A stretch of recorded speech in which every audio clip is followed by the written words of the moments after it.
डालपुर नाम के गांव में छिन्नप्पा नाम का एक आलसी व्यक्ति के पास मोहिनी नाम की एक गाय है। छिन्नप्पा उस गाय के दूध से व्यापार तो करता था, लेकिन उसे घास लाकर नहीं डालता था, इसलिए वो गाय खुद ही जाकर घास खाकर आती थी।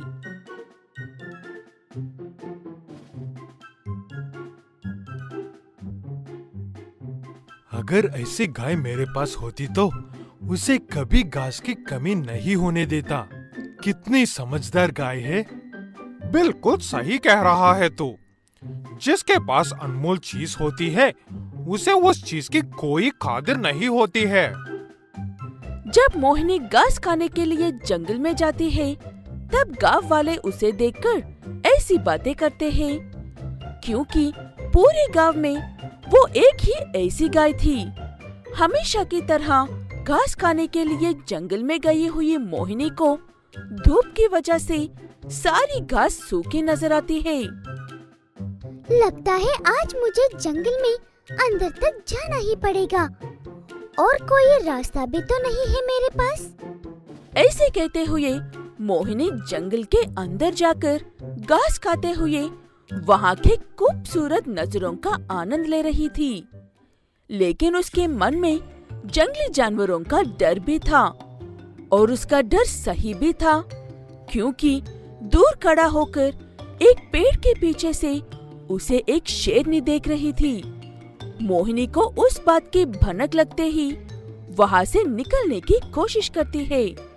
शेरनी भी उसके पीछे पीछे आने लगती है। ऐसे दोनों कुछ दूर भागते हैं। भागते भागते शेरनी एक गड्ढे में गिर जाती है और उसे बहुत ज्यादा चोटें लगती है।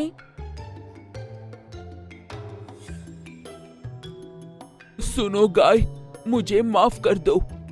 मैं तुम्हें मारकर खाना चाहती थी, लेकिन मैं खुद मर रही हूँ। तुम्हारे सामने एक बरगद का पेड़ है, वहाँ पर मेरा एक छोटा बच्चा है जिसकी अभी तक आंखें भी नहीं खुली है। जब तक वो बड़ा ना हो जाए तब तक क्या तुम्हें उसकी माँ बनोगी? मोहिनी को उस शेरनी पर तरस आता है, इसलिए वो उस शेरनी की बात मान लेती है और एक शेर के बच्चे की माँ बन जाती है। उस बच्चे का ख्याल रखने के लिए मोहिनी अपना ज्यादा वक्त जंगल में ही गुजारती है। ये बात छिन्नप्पा को अच्छी नहीं लगती है। बहुत हो गया तुम्हारा। तुम शाम को सिर्फ 1 या 2 घंटे घर के पास रहती हो, बाकी के वक्त कहाँ जाती हो? अगर तुम्हारा ये व्यवहार नहीं बदला तो अच्छा नहीं होगा। छिन्नप्पा मोहिनी को ऐसे डराता है, लेकिन मोहिनी उस बच्चे को अकेला नहीं छोड़ सकती थी, इसलिए छिन्नप्पा कितना जोर देने पर भी मोहिनी उस बच्चे को नहीं छोड़ती है। ऐसे कुछ दिन गुजरते हैं। शेर का बच्चा बड़ा होता है। एक दिन मोहिनी हर रोज की तरह शेर के बच्चे के पास आ रही होती है। तभी उसके पीछे एक जंगली जानवर पड़ जाता है।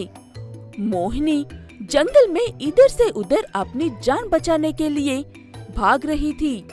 तभी वो शेर का बच्चा उसे देखता है। ये तो मेरी माँ है और उनकी जान खतरे में है। मुझे मेरी माँ को बचाना होगा। ऐसे कहते हुए वो शेर का बच्चा भागकर जाकर मोहिनी को उन जंगली जानवरों से बचा लेता है। वो देखकर मोहिनी खुश भी होती है और दुखी भी होती है, क्योंकि अब उसे उस शेर के बच्चे को छोड़ना था। बेटा, मैं तुम्हारी असली माँ नहीं हूँ। तुम्हारी असली माँ मेरा शिकार करते हुए एक गड्ढे में गिरकर मर गई थी। उन्होंने मरते वक्त मुझे तुम्हारा ख्याल रखने को कहा था। अब तुम बड़े हो गए हो, अपना ख्याल रख सकते हो, इसलिए मुझे जाना होगा। जिसने आपकी जान लेनी चाहिए, अब उसी के बच्चे का रक्षा कर रही थी। अब भले कि मेरी असली माँ नहीं हो, लेकिन असली माँ से कहीं ज्यादा हो माँ। आपको जो सही लगे वही कीजिए। आप हमेशा अच्छा ही करती हो। वो बात सुनकर मोहिनी बहुत खुश होती है और वापस गांव में लौट जाती है। मेरे कितना कहने पर भी ये बात नहीं सुन रही है कहकर चिन्नप्पा मोहिनी की पिटाई करता है। दूर से देख रहा शेर का बच्चा इंतजार करता है कि चिन्नप्पा अकेला होने का। जैसे ही वो अकेला होता है, शेर का बच्चा उसे ऐसा डराता है कि चिन्नप्पा की तबीयत खराब हो जाती है। उसके बाद से वो शेर का बच्चा हर वक्त मोहिनी के आसपास ही रहता है और वो जब भी मुसीबत में होती है तब उसे पता चले बिना ही उसे बचा लेता है। ये बात मोहिनी के अलावा हर किसी को समझ में आती है और तब से सब उससे अच्छा बर्ताव भी करते हैं। पहले माँ ने बेटे की रक्षा की थी और अब बेटे अपनी माँ की रक्षा कर रहा है। एक बहुत समय पहले की बात है। एक जंगल में एक मुर्गा अपनी मुर्गी और चूजों के साथ बड़े प्यार से रहता था। मुर्गे को किसी चीज की कोई कमी नहीं थी, जिसकी वजह से वह और उसकी परिवार बड़े आराम की जिंदगी जी रहे थे।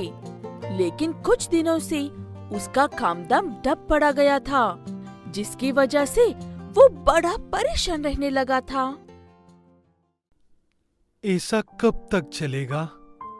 अब तो मेरे इस काम से कुछ भी कमाई नहीं होती, जिससे कि मैं तुम्हारे और बच्चे का पेट भी ठीक से भर सकूं।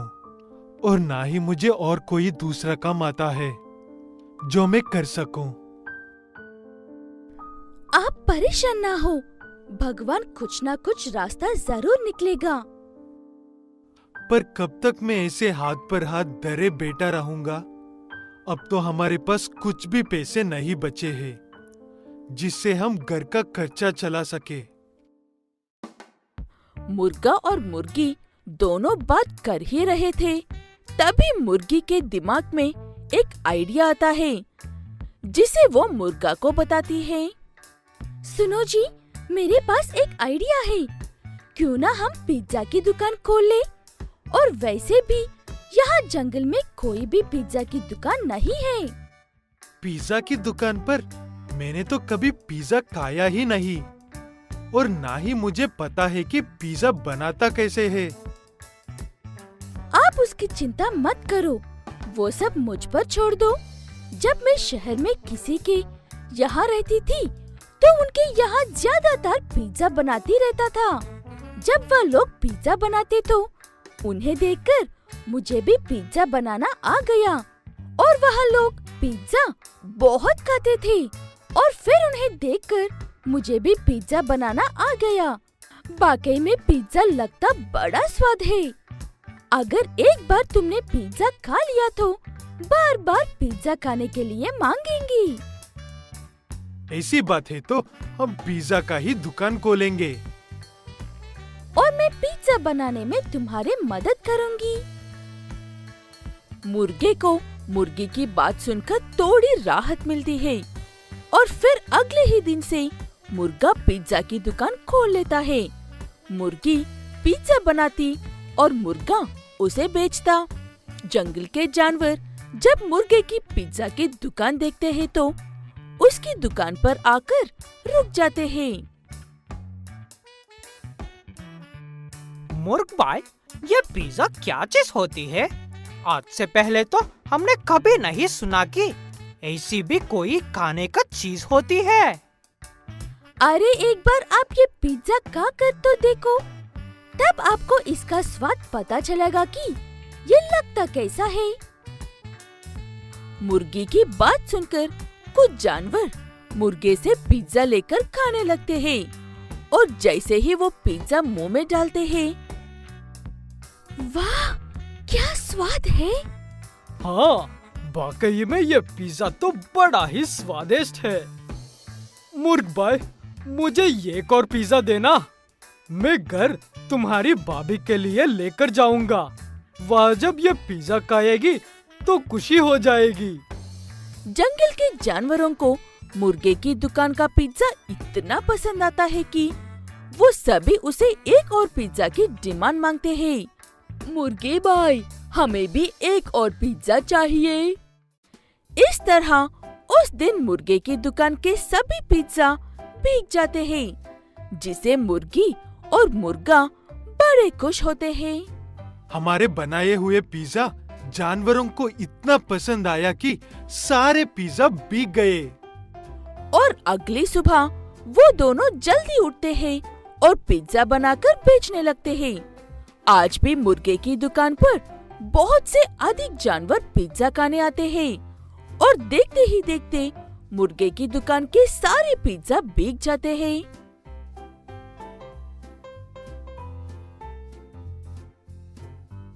देखो मुर्गी, आज भी हमारे सारे पिज्जा बिक गए हैं। ये सब तुम्हारी वजह से ही हुआ है, नहीं तो पता नहीं हमारा क्या होता।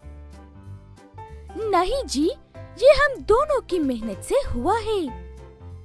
जंगल के उन जानवरों को पिज्जा का स्वाद इतना पसंद आता है कि वो मुर्गे के दुकान पर पिज्जा खाने तो आते ही और पिज्जा पैक कर कर घर भी ले जाते थे।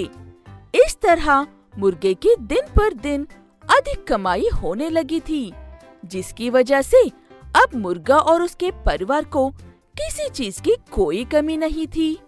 मुर्गा और उसका परिवार पहले की तरह हंसी खुशी रहने लगता था।